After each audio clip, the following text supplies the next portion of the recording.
And thanks for staying with us on the marketplace. First up, the Ghana Revenue Authority says it is set to take over the collection of property rates from local assemblies beginning at the end of March. Now, local authorities, we understand, have struggled over the years to collect these taxes. Now, the Ghana Revenue Authority says it has mapped out the properties in the various regions of the country and is now set to collect those taxes. Let's hear from Reverend Dr. Amishadai Owusu-Amwa, who is Commissioner General of the Ghana Revenue Authority. Some announcement in the papers. We are expecting that the full takeover will be from the end of this month. This month going in the full implementation. So basically what we have done is that there are a number of properties that we have already raised the assessment. We have introduced a common platform, that is a system that allows you to be able to populate all the properties in there. And then we are encouraging property owners to go online and be able to update their records with any additional properties that they have.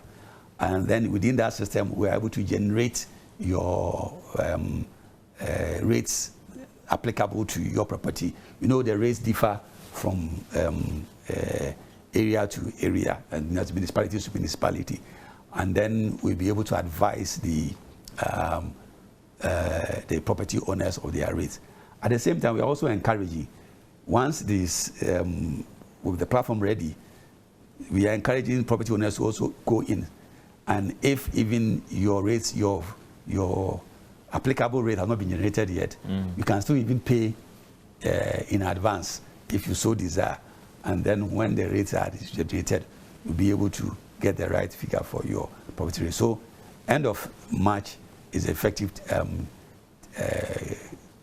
date. In fact, we are before the end of March, and then we are expecting that everybody will be on board, and it will be for the whole year. So we are expecting that any payments that anybody will have to do on property rate this year must be done on the platform. Now, the Ghana Statistical Service says the number of Ghanaian youth seeking greener pastures abroad continues to increase by the years. It conducted a survey between 2010 and 2021 and found out that the number between the ages of 25 and 39 grew over the years. Now, the report also cites reasons such as unemployment as the reason for which the Ghanaian youth are seeking greener pastures abroad. Some are also going for education or training. In a bit, we'll speak with Ernest Ama, who is project manager for Africa Berlin Network. First, though, this report from the Ghana Statistical Service. Professor Neifi at the event said this can affect Ghana's economy. He also furthered that government should implement policies to control the phenomenon, describing it as tricky. How tricky is it is that we are, as a nation, we are bound by certain protocols. For example, the ECOWAS protocol, which allows you to let non-Ghanaians who are West Africans to come in, stay for a certain period and even, take up jobs, So if you are going to act against, non-Ghanaians who are from the ECOWAS region, then you have to be very careful. That is what makes it tricky.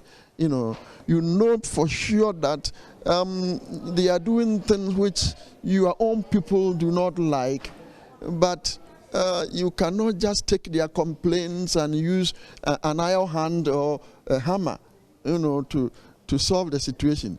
You have to be diplomatic. That is why I said, you see, over the years, Ghana as a nation, we have sent delegates, delegations to Nigeria to try to talk with the authorities in Nigeria, and they have also come in here to talk to us on the issue of how we handle their people who are here doing trading. So that is what makes it tricky.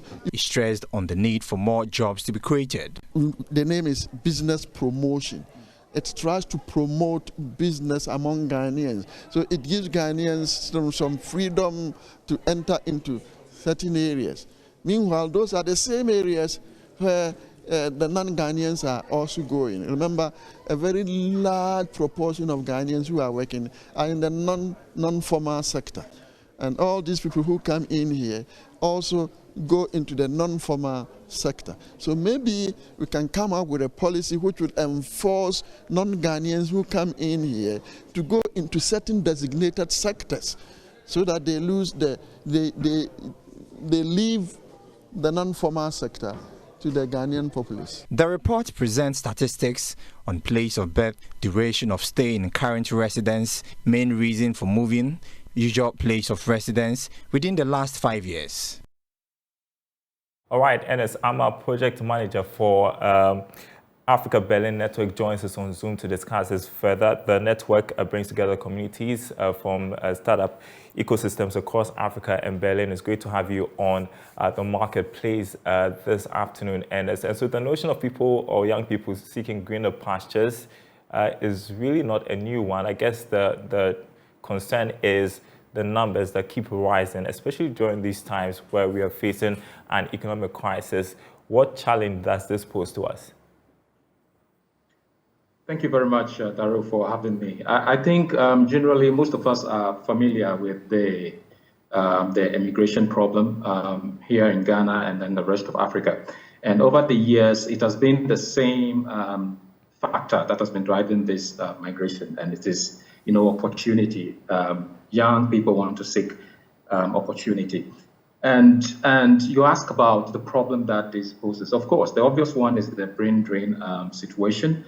And that's the first point that comes to mind. And then the second has to do with the fact that we are losing, the population dividend that we make so much noise about. Because if Africa has to really maximize and transform, a major part of that responsibility rests on the shoulders of the youth. Mm-hmm. And so if you are losing the youth to other economies, certainly you are losing the human resources, the essential human resources that you need to turn the fortunes of the continent around. And those are people between the ages of 25 and 39.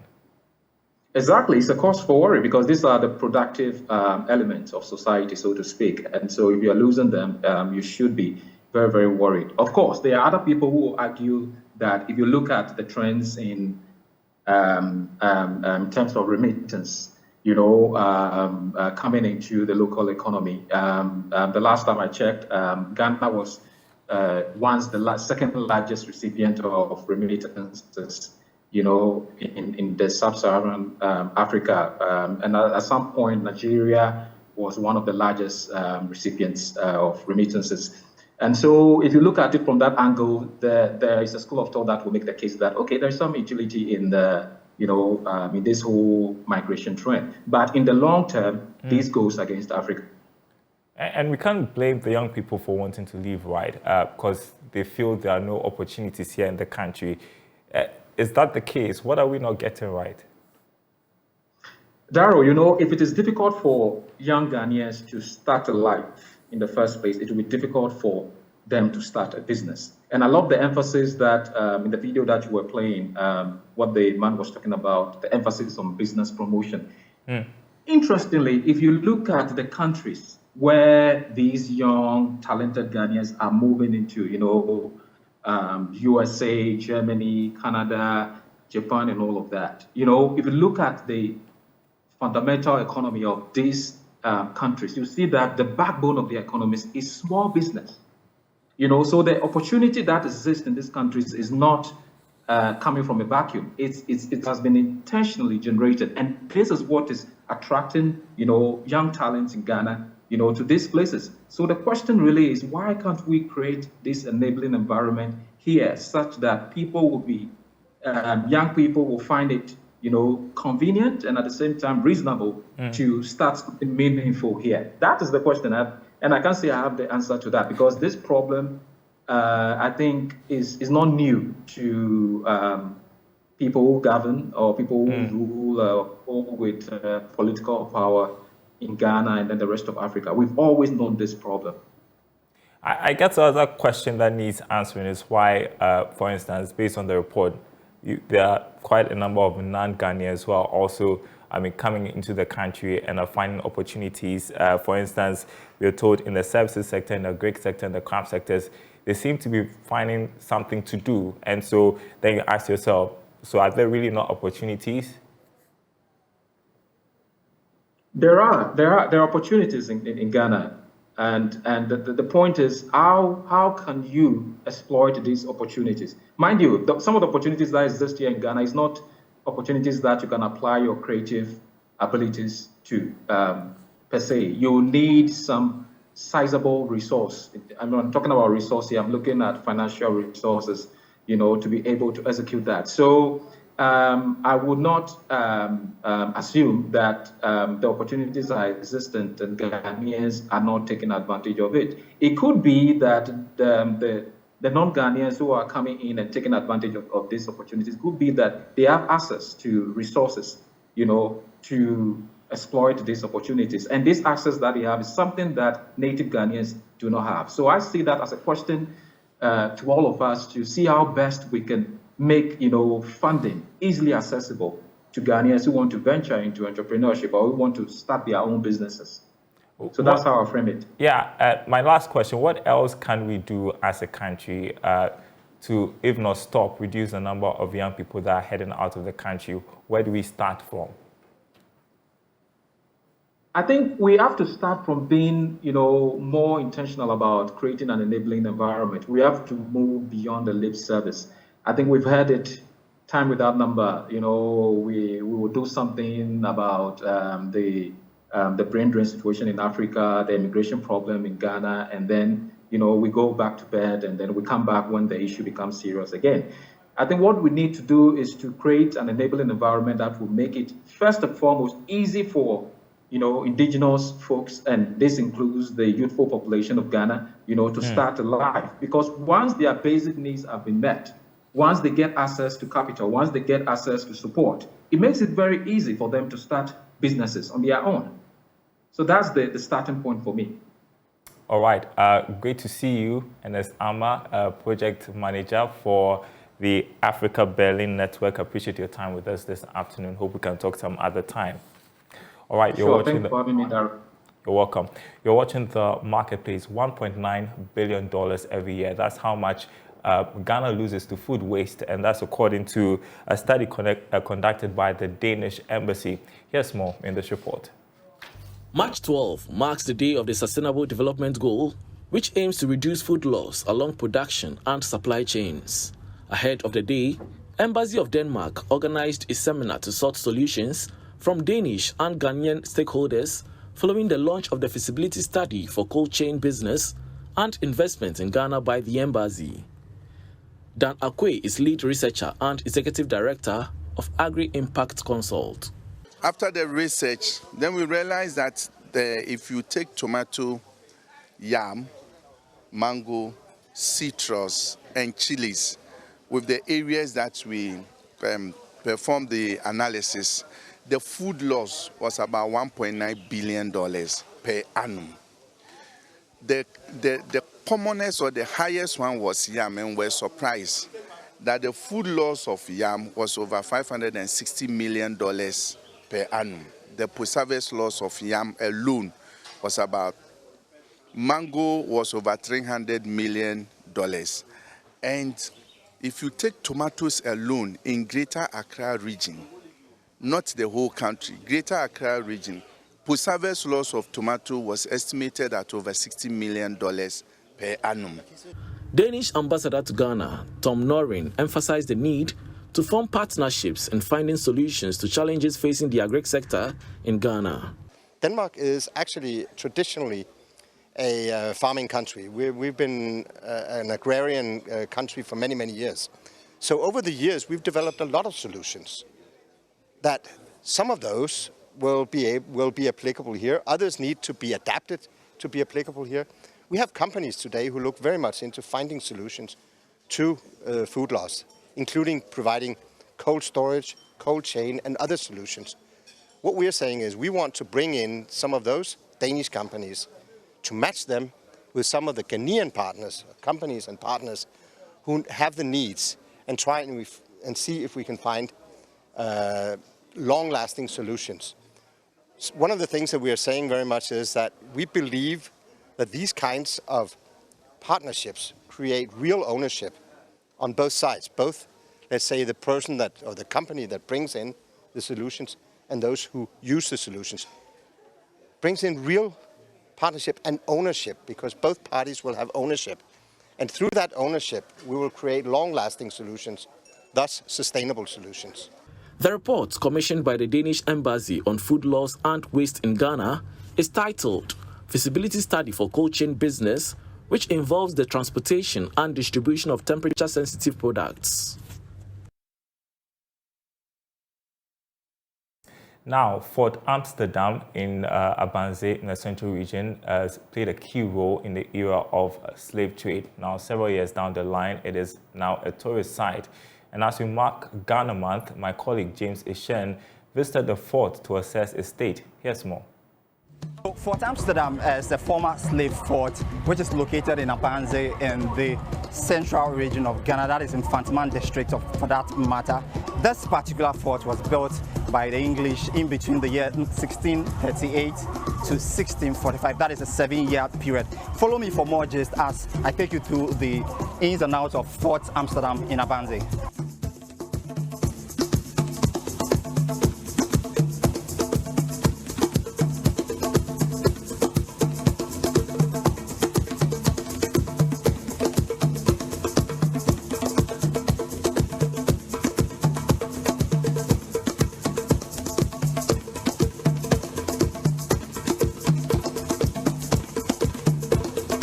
The main reason why, or the purpose to build this fort, is for the merchant or gold business.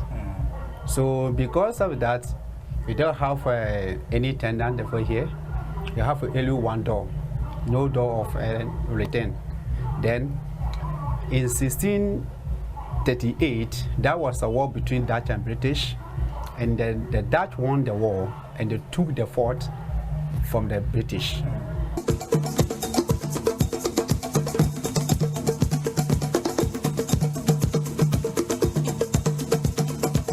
The first name of this fort, it not was the Fort Amsterdam, it was Fort Commandant by British. Okay. But when the Dutch took from them, Dutch people changed the name from Fort Commandant to Fort Amsterdam. Is there a reason why?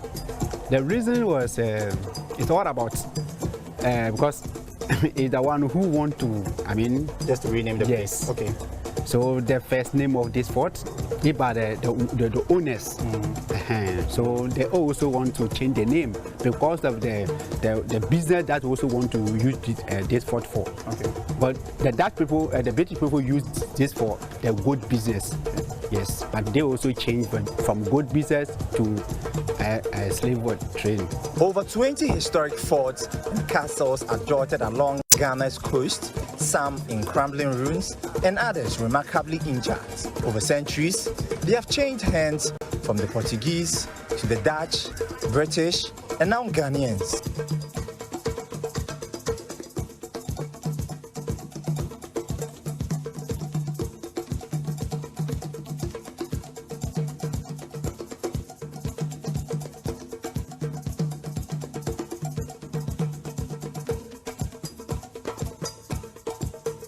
Overlooking a coconut palm beach, the originally British fort, Fort Amsterdam, sits on a hill in Kormante and Abanze in the Central Region. Just run me through what was happening here during the time. Yes, here was the first room. It's a story building, okay. Top and down. Top one used for the living room for soldiers. Okay. But the British people, they also used for the soldiers' living room. Okay. But the same thing, when the Dutch also took the fort, the soldiers also used the same stuff for the living room. But down here, it was the gold store room for the British people. So that's where they store the gold. So when the Dutch people also took over, they changed this place for the mail cells. Oh, okay. Yes. That's just for this particular thing here. So it starts from here. Start from here to here, yes. So here kept about 100 people over here. Wow. So you mean 100 soldiers within this particular space, or what exactly? Not soldiers, slaves. Slaves, okay. 100 slaves over here. Our fathers, tall, and then strong people with after Africa powers with the chains, but we kept them here. Yes. I'm seeing other rooms too. What were the purposes of those rooms I'm seeing over here? The leasing of the site for the fort was engineered in 1631 by Arend de Groot, a disgruntled former employee of the Dutch West India Company. This is also the second mail source. It also kept about 100 people over here. So it's also the story building. Top one used for the church. The soldiers themselves used the top one for church. Yes. So we also have another room over here. This room is the way we keep their ammunition over here, or their, weapons. It's two. One, this is the first, and this is the second one. Okay. Yes. So these were basically for keeping weapons. Yes, keeping the two. The one and two. On two.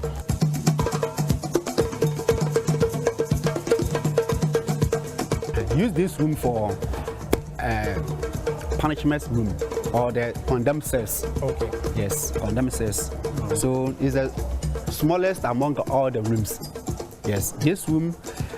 Sometimes the slaves want to fight with the soldiers, even they beat them. Okay. So the soldiers want to carry them with gun, they couldn't. So we just kept about 20 or 25 people over here and stuff them there. Okay. Then we close the door and keep them about 1 or 2 weeks. After that, they were dead and throw them into sea. You've been talking about up and down. We'll go there, but what about some of the rooms? Because I'm seeing some rooms down there. Yes. What were the purpose of those rooms? This room also was the female source. It also was the female source. Yeah. It also contained or kept 150 female over here. So the top one you also used for the better trade. It's a storeroom used for the better trade. So they were using the slaves in exchange of other stuff. Yes. No. Sometimes if you want to, other sugar, tobacco and whatever. So you have to bring human being, also give you the other tobacco or sugar, whatever. So meaning exchange of human being to food. Aside this, is there any other room left? You also have another room inside. Okay. It's so called yes. It's so called female punishment room. Okay. Yes. Here was the female punishment room.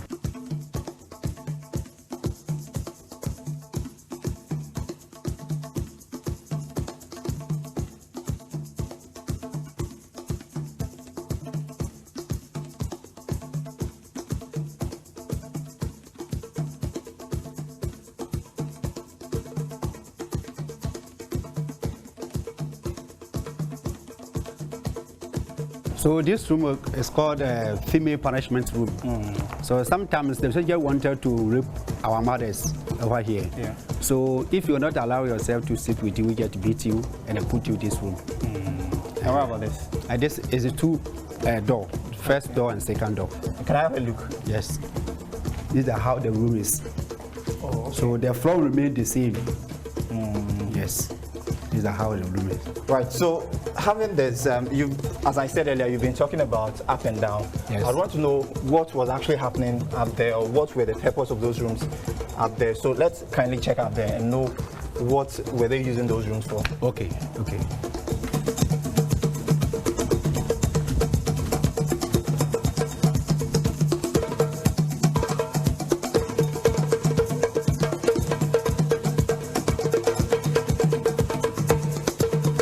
In 1640, the lodge was destroyed by fire.